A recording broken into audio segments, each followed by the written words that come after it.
my own introduction will be too long, of course, because the big question of small change, to quote Carlo Cipolla, has not been a major topic for modern time historians, especially for most recent periods, until quite recently. It's changing. And there are several and good reasons for that. The main one is, of course, the very obscure character of such tiny objects as small change coins, often very much worn down, either because of a long stay under the ground or because they were so much worn off by frequent use. Also, among other reasons why they were disregarded, one can quote the supposedly more interesting and more representative study of gold and silver coins, or their prominent presence in the archives of all questions related to gold, silver, and banknotes. And another aspect also is that from a purely aesthetic point of view, gold and silver coins have interested numismats much more, and historians much more, than copper or bronze coins. And because bronze, it's something, it's very difficult to have a very fine design on it, and it's only in the 18th and 19th century that we have had bronze medals whose fineness matched that of silver and gold coins. Nevertheless, small coins have not been entirely neglected either, especially by ethnographers and ancient historians, also by explorers and travelers. The seemingly exotic forms taken by small change have fascinated people for centuries. For example, glass beads, feathers, shells, arrowheads, etc. This interest has also been supported by the revolution small change supply encountered during the 18th and 19th centuries, as recalled by Angela Reddish. All of a sudden, the problematic balance between so-called full-bodied coins and small change was attained, and the frequent complaints about the quality of supply of small change started to recede during the 19th century.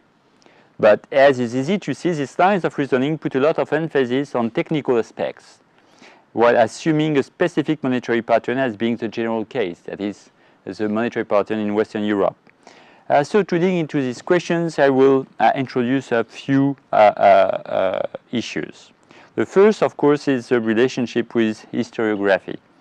From a general point of view, the line of reasoning in Europe has long been that of a best college system based upon full-bodied coins. That is, the body's value of the coin matches closely the nominal value of the same coin. As such, historians and numismatists, we must say, were ill-equipped to cope with the economic questions related to small change. The standard formula was proposed by Carlo Cipolla as soon as 1956, but it led the way to more recent and more econometrically based analyses, most notably by Thomas Sargent and François Veld. In doing so, these economic historians have actually completed the move of such studies toward the realm of economics, but in the meantime, they may have lost something too. Reading Sargent and Veld's book, as well as Angela Reddish's, shows, as Ralph Van Leer reminds us, why there was so much to gain to sound economic approaches. Both lines of reasoning appear very coherent when you read Sargent and Veld and Angela Reddish, and they offer a good explanation of how the problem of small change was finally solved in the Western developed world. That is, by issuing a high quality but low cost coins, incorporating an important fiduciary wage in them. To make two long demonstrations short, Sargent and Veld show that there is no interesting viable solutions to small change. Indeed, high quality small change supposes very tiny precious metal content, or very tiny coins, or very large copper coins or brass coins. For example, the English silver farthing declined in size in the course of the 13th to the 16th century, and as the price of silver relative to labor rose, to the point that it was hardly bigger than a pinhead in the 16th century. A silver farthing at the time was about 1/10 of a gram. No mystery, we don't find much of those very, very tiny coins. Thus, the cost of minting them relatively to their value in silver become enormous, which means that if the mint covers these costs by reducing the silver content, small change becomes a fiduciary. And if the mint has to keep the silver content close to nominal value, the incurred costs discourage any further minting. So that was a problem.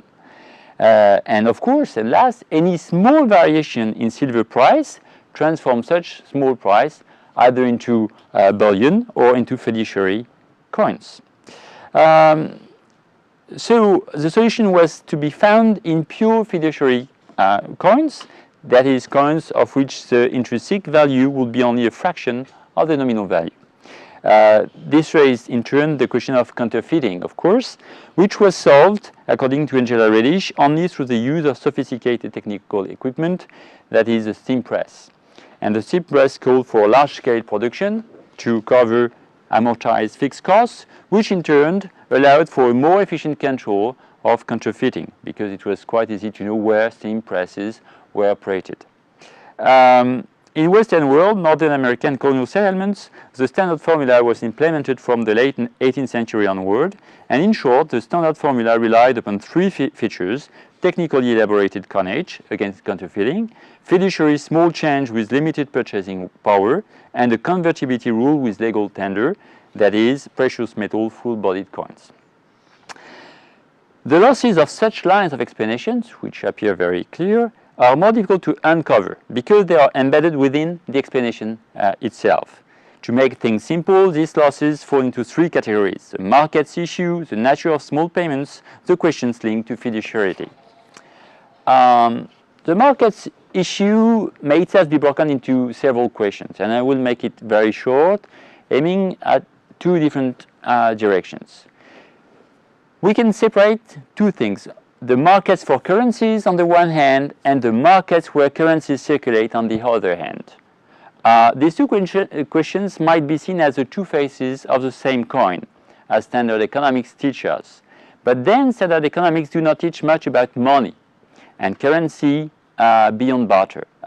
Let's make this point clearer. In standard economics, coin use is an improvement of barter. Okay? That is, instead of exchanging one good for another, you exchange one good for money, and then this money for another good. Okay? So it's just a way to improve a barter. Money is not the goal in itself. And so money usage is only a kind of deferred barter procedure, a cunning way to escape the double or triple coincidence of one's conundrum. That's what real economy means. Okay, when economists speak about the real economy, they speak about money, an economy where goods and services are exchanged for goods and services, not for money. The problem is that we live in a monetary economy. Okay, and so to make sense with money, in a money economy, we have to consider that money is only the end's good. Okay, as Karl Menger famously explained. Problem, we do not use a commodity money anymore. So money is surely not the end's good in our systems. So this amounts to that idea that the value embodied in money does not depend entirely upon the market value of its content, upon its commodity value. If one agrees with such a simple idea, it then becomes clear that there are at least two very different kinds of markets. The markets where money is traded for its nominal value against goods and services, and the markets where money is traded for its own sake, that is, against other kinds of currencies, whether national, private, foreign, local, and so on, or against financial claims. If we take the first category of markets, markets where money is traded for goods and services, the problem of small change does not appear very clearly in contemporary historiography. In fact, we tend to mix all the markets together. But in the ancient economy, the question is directly addressed. For example, the thesis by Karl Polanyi and his followers, the thesis by Moses Finlay, and all the debates following and debating the conceptions of Polanyi and Finlay have shown a keen interest for the question of the kind of markets operating in the ancient world. And of course, related to that, the kind of monies used on those markets. For example, Polanyi and Finlay stated that the role of markets in the ancient world was actually very limited. Okay, Polanyi called about human economies, where markets were embedded into specific structures and dedicated to specific trades, with a neat separation between external transactions performed in the ports of trade and internal transactions where both prices and exchanges were not organized on market-based principles. Constantina Katseri presents evidence of related distinctions, with the Roman Empire functioning under a unified silver standard, but multiple bronze standards. Only in market economies did this continuum of trades, currencies, and rules operate. In more ancient economies, the distinction between different ways to exchange makes the different currencies, if they exist, more distinct than incremental. And in a way, this incremental quality is one way to define modern all-purpose money. That is why the role and functions of bronze, brass, and copper coins in ancient Mediterranean raise such interesting questions. Were they used for market transactions? Did they circulate only locally, and if not, where and why? Did they imply market-like prices among citizens? Were they pure tokens? Were they minted by city-states or by rich families? Were they meant for fiscal or practical, and if so, which one's purposes? What is important here is that as soon as one questions the role of markets in ancient Greece, one has to question the role and history of small change. That is, in a way, to denaturalize our continuous perspective on money, markets, and transactions. I will skip the following questions, even if it's interesting to relate small change with the question of supply in wheat and grain in the ancient world, and skip directly to the question of fiduciarity. A key issue in our classical perspective on money is that we can separate between fiduciary monies and non-fiduciary monies. This simple position is in itself problematic. As explained by Plato and Aristotle already in their time, but that has been often overlooked, fiduciary value may apply to, or conventional value, to gold and silver. So another problem is that, as experienced in Europe in 1873, what appears to be a full-bodied coin can lose its commodity value very quickly and becomes very quickly fiduciary. That's exactly what happened in 1873 to silver. And this happened not for market or technological or even public confidence reasons. The main reason for that change in 1873 was political. If one follows Marc Flandreau's argument. So the direct consequence will be to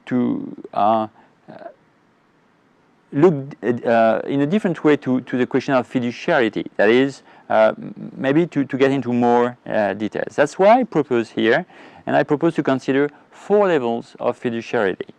The level 1 fiduciarity will proceed from a common convention, a social convention among the people, upon the coined material itself, whether gold, silver, or any other material, by the way.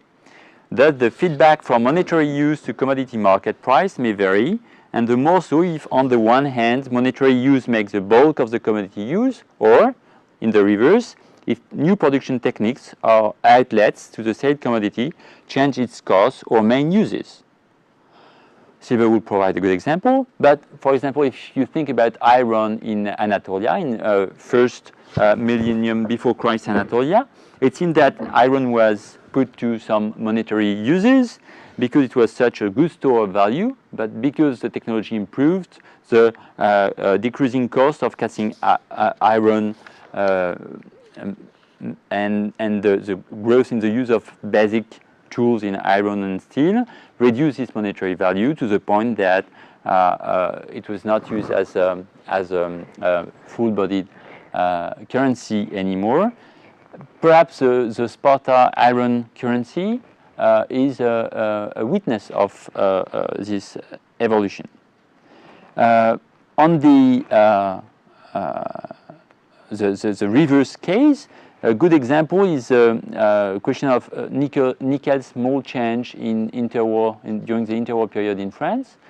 These nickel small change were cast in nickel because there was scarce use of nickel at the time, and then it was discovered that nickel was a very good alloy to make armored steel shields just before the war. So nickel coins were taken out from the French circulation in order to get the nickel and prepare armored steel plates for tanks and that kind of military equipment.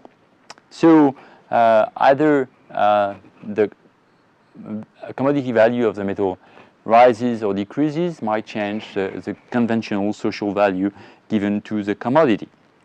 But it's an interesting feature here to see that state need not intervene, or the authority need not intervene in the convention proper, but only use or influence it. This is why pure commodity money is considered as a hedge against state manipulation. Level 2 fiduciarity will proceed from a voluntary wedge between commodity and monetary value. Copper, brass, bronze coins in many instances fit that definition. Indeed, as Catherine Grandjean shows, as soon as the 5th century before Christ, in both China and the Aegean area, copper coins were cast that circulated for a value far above that of their metallic content. It was also the case, of course, for the nickel coin circulated before the Second World War in Europe, and again the years that followed. What makes the gap between the two values, that is the nominal value and the so-called intrinsic value, is the rule accepted by the community or enforced by the authority. It is very important to stress that such rule need not state enforcement. Numerous cases of Roman copper coins circulating in 18th or 19th century Europe shows that local circulation, as explained by Sylvain Michon, could make use of any object that would resemble legal coins while supplementing too scarce a supply. Level 3 fiduciarity, on the contrary, requires legal support. It is a legal tender by state decision and thus incorporates a measure of arbitrary authority. The reasons why it is so are twofold. First, such monies must be able to substitute for level 1 or level 2 fiduciary currencies.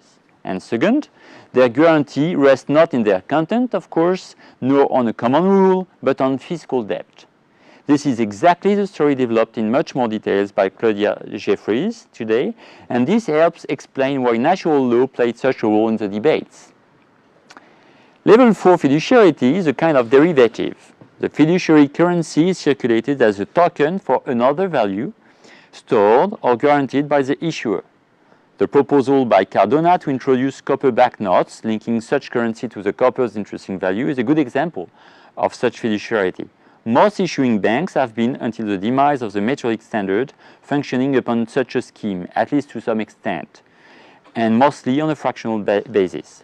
More interestingly, private companies have circulated token monies backed by various supplies, be they legal currency, food, shelter, various goods. Examples abound, from English and Swedish mining or metallurgy companies to Soviet combinats, to which one may add many examples of emergency currencies. Such currencies may be backed by short-term debts, but basically they are guaranteed by the proceeds of the firm sales.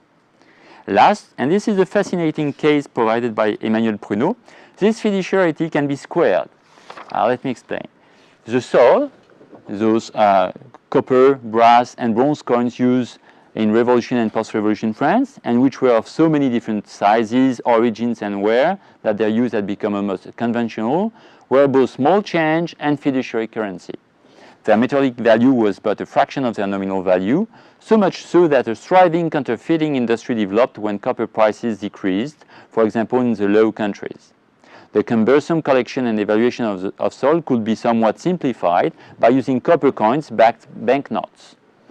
But then, as is easy to see, the fiduciary media of banknotes was of copper was the basis for a derivative or squared fiduciary issuance of banknotes, and the more so because of fractional reserve schemes, because some of those banknotes banks of those banques de sol were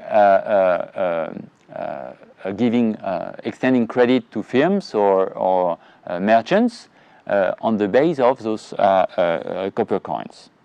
And so they were using fractional reserve schemes. But what is important here is that it combined different types, different levels of fiduciarity. To conclude, it's time to reach for the social and political consequences one can draw from this too long introduction to our round table. The first conclusion is that the distinction between small and big change reflects social and economical structures. It is one of the reasons why the division of big change cannot produce usable small change, as it happened, as we have seen, with silver divisions of the penny in medieval England, as well as in ancient Greece. It also happened to the Banque de France banknotes, for example, that whatever the inflation or the technology never went below the 5 francs denomination. Other technologically advanced payment systems remain for long periods unable to meet small change needs. A good example is credit and debit cards. A very inspiring short story by Robert Louis Stevenson makes this point even clearer. I don't know if you know the short story, The Bottle Imp. It's a spell, the bottle imp is a spell that allows the bearer of the bottle to fulfill all his wishes, except that if he dies owning the bottle, he will burn in hell forever. He then must sell the bottle, but the condition is that he must sell it at a loss. That is, for a smaller sum than he paid to acquire the bottle. The hero of the story buys the bottle for to get married with the woman he loves, and he buys it for only 2 cents. So he's happy on the one hand because he marries the woman he loves, but he's very sad on the other hand because he knows he's going to hell, because he will never find someone ready to pay 1 cent for the bottle imp, knowing that there's no coin lower than 1 cent, which means that he will never have a chance to sell it. So being the second to the last position, he knows that he will never sell the bottle. But his wife finds a solution. They move from Hawaii to Tahiti, and in Tahiti they use the French francs, which means that for 1 American cent they can get 5 French centimes. And so he is able to sell the bottle imp to a drunkard for 1 centime in Tahiti, and then he escapes the spell. So what does that mean? In short, there's a limit to currency division, and to overcome this limit, one has to change currency.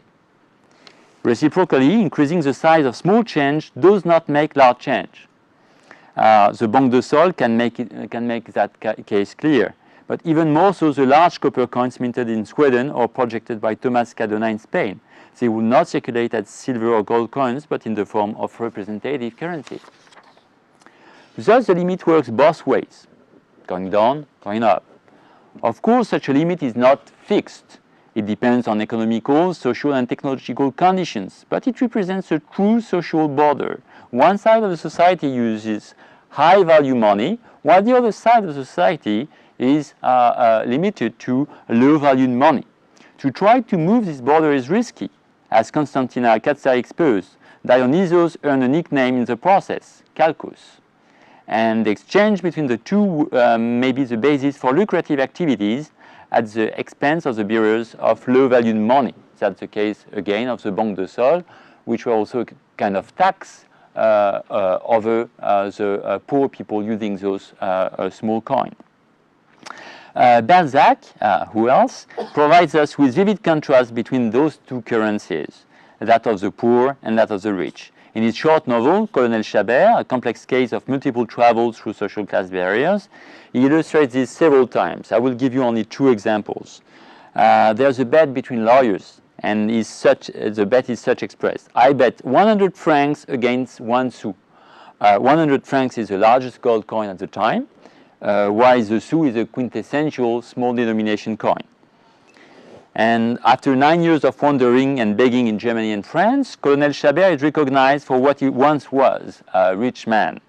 And so he's given 2 20 francs gold coins. And I quote, "He saw again gold for the first time in 9 years." And that's a very important feature, that gold coins were not seen by poor people in France. Okay? It was very seldom the case. This contrast also applies to the nature of currencies. As we have seen, large coins are naturalized in the sense that their conventional value is hidden by their apparently objective commodity value. The state stamp makes them currency, while the precious content makes them capital. And that's another very important distinction between small coins and large coins. Large coins are both capital and money, while small coins are only money, not capital. And it's interesting if you study the way that the copper coin circulation was transformed by the 1852 law in France. The problem was how you pay for the transformation of a mass of copper coins into a modern copper coin system. The solution was difficult to reach because those that were asked to pay for the reform were the rich people who had the right to vote, while those using those small coins were the poor people who were denied the right to vote. Okay? So what was the reason for the rich to pay for the poor's money? So the solution was to transform at a global scale those copper coins into a capital, that is the amount of metal represented by all the copper coins circulated, to mint new coins and to recirculate the new coins in place of the old coins. And so the value of all the worn-off copper coins had to match the cost of collecting, reminting, and reissuing the new coins. In the process, the total amount of copper circulating in France was divided about by 2, okay? Which just shows how the currency value did not change, but the capital value of copper was completely divided and so denied to the poor people. That's also something that we can see in the Belgian Nieuwe Kerken Hoard. Thank you very much, and I hope all this presentation will further those different points.